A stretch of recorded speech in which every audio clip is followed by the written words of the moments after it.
All right, good morning. Live from Los Angeles, this is Dr. Erin. We come together each day to know the truth and live on spiritual principle. And today we're going to break on down universal law of polarity and how it relates to the dysfunctional relationships we've had in our life.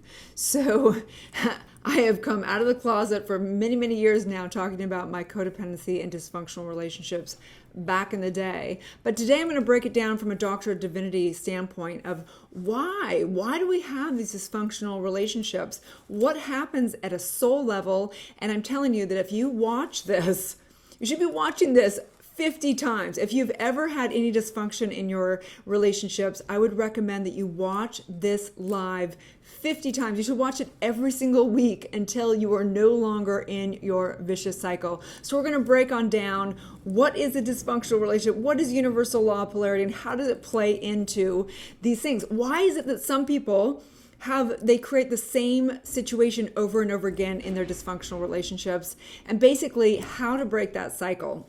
So let's first break on down what is the law of polarity, okay? So obviously I have a series, and it's a 52 series. It's actually on the podcast, and we'll be doing live here on universal law. And universal law is basically the physics of how we manifest, right? So we have to recognize that there's only one law in this universe. It's the cause and effect of the creative fact of the first cause, which is divine, which is you, which is the truth of who you are. And it's creating through this thing called universal law. So there's 52 distinctions of how we explain and how we understand universal law and how it's playing out in our relationships. And we recognize that all of life is a relationship. So whether you're having dysfunction in your intimate relationship, or whether you're having discord with a partner in your business, or whether it's with family, or whether it's with your body, or with whatever, all of life is a relationship. So dysfunctional relationship, all of us are working towards having greater and greater relationships in this universe, because it's all a relationship, right? And if you're a human being, you're still having polarity at a soul level.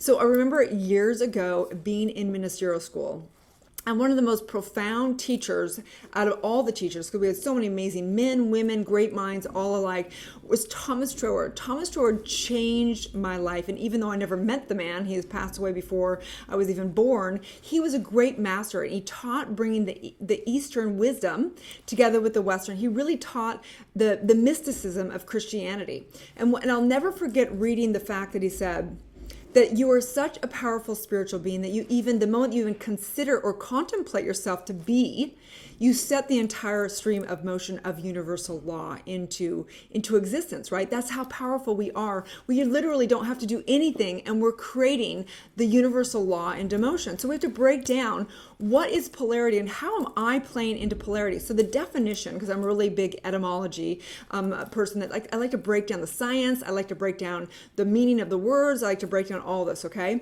So the definition of polarity from a dictionary standpoint, one of the definitions is the quality or condition inherent in the body that exhibits opposite properties or powers, and opposite parts or directions that exhibit contrasted properties. Okay, so here's an example, okay?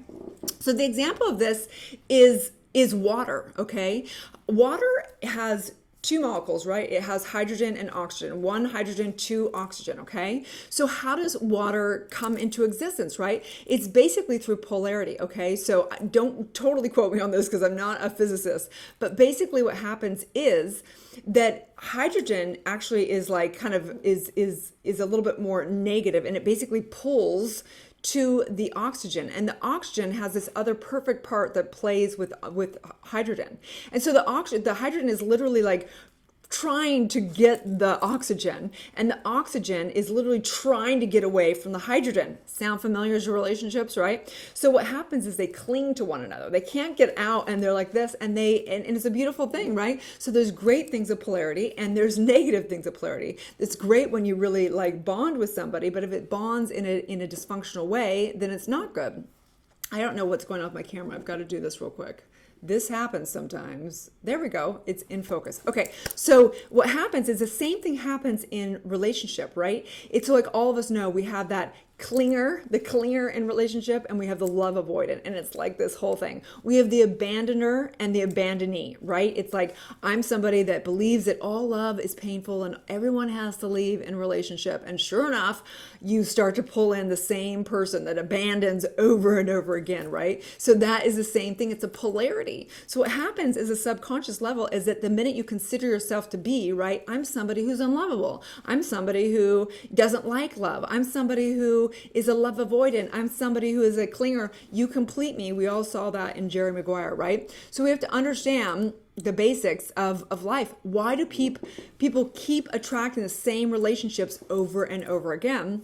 It's because it's an identity. It's an identity of how they see themselves in relationship, right? So we have to begin to recognize that this is our work. Our work is to begin to awaken and see how we're having the same relationships over and over. And it's like a vacuum. Life is like a vacuum for your polarity.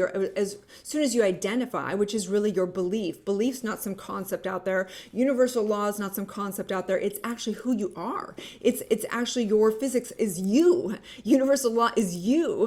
God and divine is you. That there's no separation, right? So polarity, you have to look at this in our relationships. Are you somebody that is always being abandoned? Are you somebody who is the victim? Well, a victim can't be a victim without a perpetrator. Are you a perpetrator that always pulls in victims, right? We always want to complain about the other person, but the truth is that we're 100% responsible for our relationships. We're definitely responsible for attracting in and having it cling on, right? So we have to break down, how do we get over this? How do we deal with this? How do we break this? So we first have to understand a little bit more about physics and the law of physics, okay?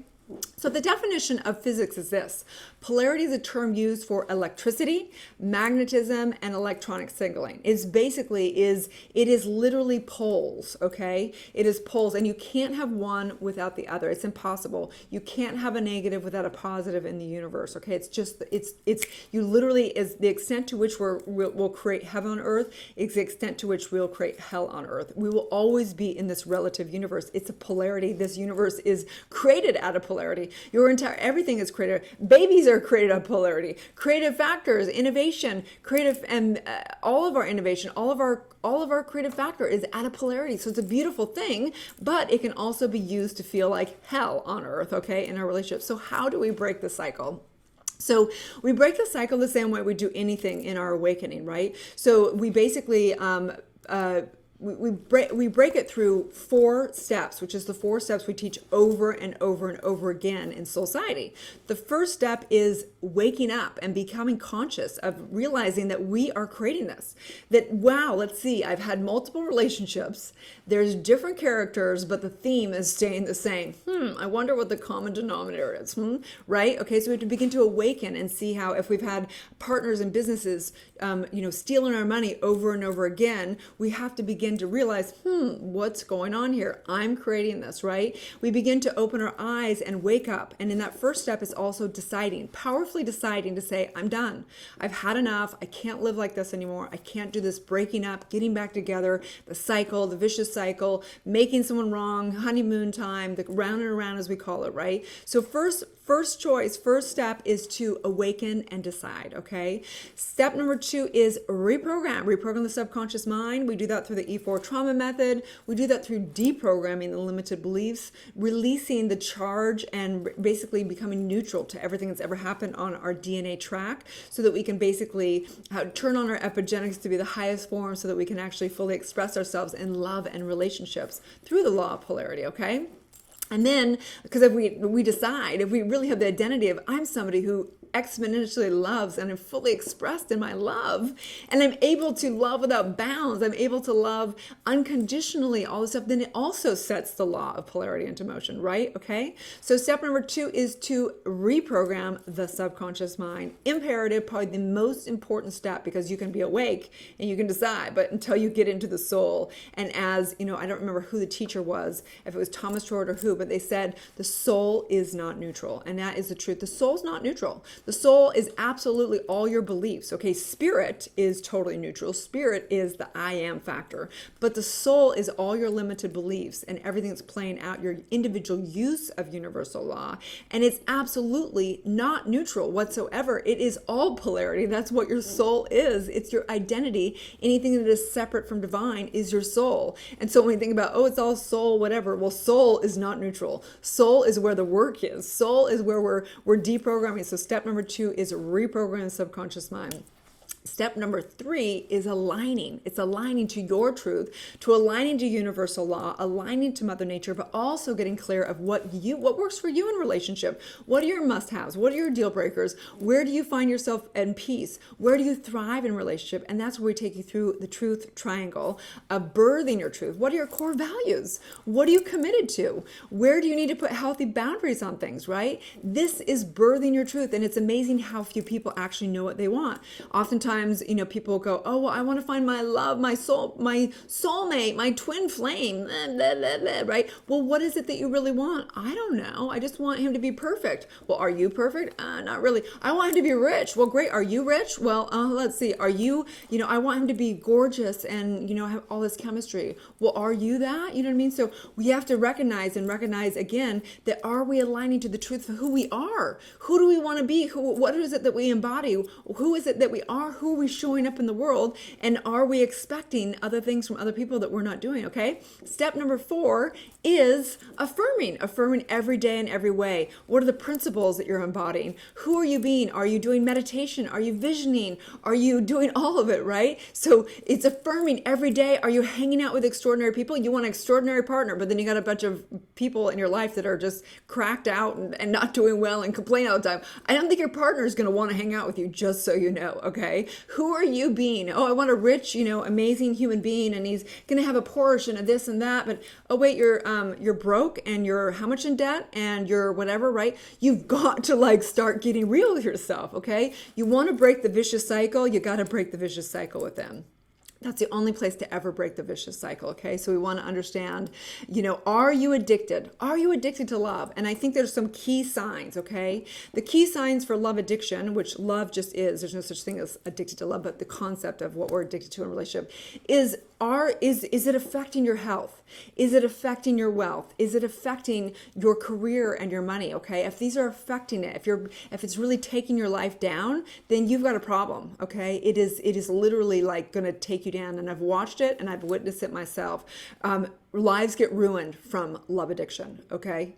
Health goes down. There's nothing worse. When you're upset, it's worse than eating the candy bars. Getting upset is horrific on your health, okay? I remember when I was in terrible dysfunction, I looked 10 years older because I was so stressed out and so pissed off and so upset, right? Okay? So it affects your health. It affects your wealth. I remember so many years putting my career on the side because I was waiting for some man to show up on the white horse and sweep me away. I couldn't make decisions. Where am I going to live? Well, I don't know. What if my partner doesn't want to live there? Is it affecting your life? And is it affecting all those things? Are you addicted? Meaning you can't stop the cycle. Do you break up over and over again, get back together over and again? Do you make them right? Do you make them wrong? Do you make them the source of your suffering? Do you make them the source of your joy? This is the vicious cycle, okay? I can't have it. I want it. I can't have it. I want it. I can't get it. That's dysfunction, okay? So what do we do? So the truth is, what do we do? And we have a question that came in that the person asked. She said, my boyfriend and I keep breaking up and getting back together.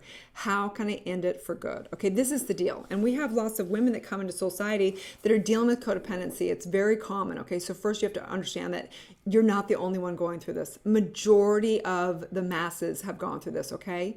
So what do? You have to really think, the goal is this. The goal is peace first, okay? So you're either going to be able to do your inner work and do those 4 steps and be able to stay in peace and be able to keep working through that relationship.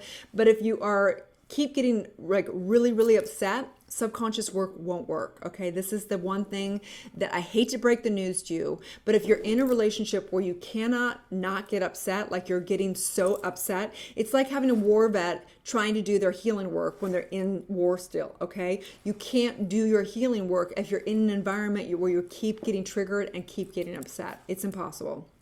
So what's the first step? The first step is maybe to not be rash and go, it's over, I'm going to break up. The first step is to really start doing your work. I mean, if you're in harm, if you are in a situation where people are getting physical, or, cops are being called, or something really dysfunctional, yes, of course, you need to get out of that. But if you're not going to that extreme and you're doing this dysfunctional merry-go-round ups and downs, then one, you want to start doing your work. Stop looking to them, start doing your work, get a support group. We have a free inner circle, totally free. You can come in there, support groups. There's a couple girls in there, Jess and Heather, that are doing recovery stuff in there around relationships and body image, a bunch of stuff.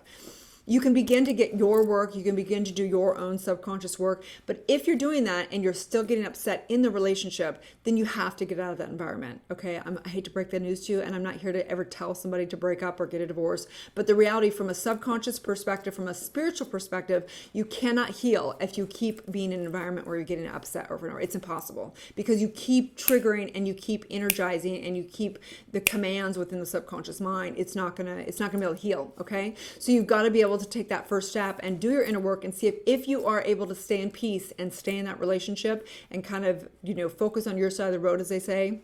Then great. If not, then you got to get out. Okay. That's the truth.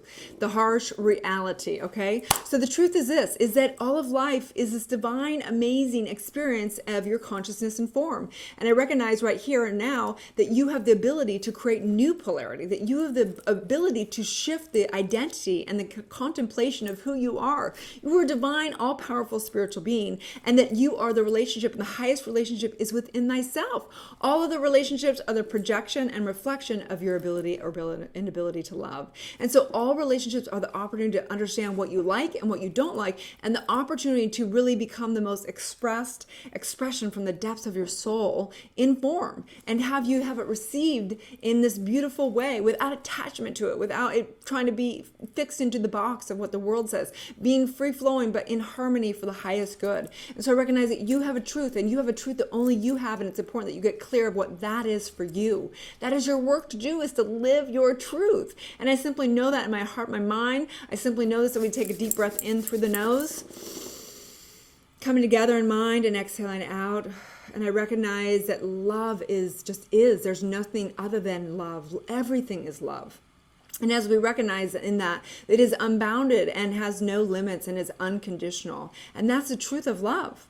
And in that, I recognize that relationship and the entanglement of what the culture has told us of what relationship has to be gets to be redefined in your own definition, that you get to define what love is and how you want to experience love in this human form. And I recognize your truth. I recognize your prevailing. I recognize not only peace, but joy and bliss. And I know in this, there's a sacrifice for the highest good. Joseph Campbell said sacrifice and bliss. He didn't just say follow your bliss. He said sacrifice and bliss. That means, and instead of just following your bliss right here, right now, sacrificing for the highest bliss that you're going to experience long term, that really is in the highest of your bliss, that is sustainable, that is for your health, and that is for your wealth, and for all the above. And I simply know this in my mind, my heart. I simply know this as together we say, and so it is. Okay, guys, if you're just tuning in, I'm Dr. Erin. I'm a doctor of divinity. I come on live Monday through Friday. I teach universal law, science of mind, unity, New Thought movement, metaphysics, get into the science of things, the physics of things, the psychology of things. I recognize that we have a choice, and it's to live our highest life and to live our truth. And so you can tune in, you can get, please share, like, all the stuff. You can also get notifications. It's important to get your mind right every single day. And we come together as a community, and we come together as a free community through Soul Society Inner Circle. You can grab that on my bio. Get in there. It's free. There's support groups, 5 group calls right now. The daily live. We've got guided meditations, all kinds of things to get your mind right. You can also, if you're a soul-based business and you want to take your business online, launch it and scale it, you can come into the leadership program. Or if you're somebody who really desires to become certified as a spiritual coach, you can join soulsociety.com. We will be launching New Thought Global here shortly and be able to license you as a spiritual practitioner, minister. And I'm developing a doctorate program, Science of Mind 102. So it's going to be an amazing journey, you guys. Have a beautiful Friday, and may you love life, because to love yourself is to really love all of life, okay? Have a beautiful day, and may you live your truth.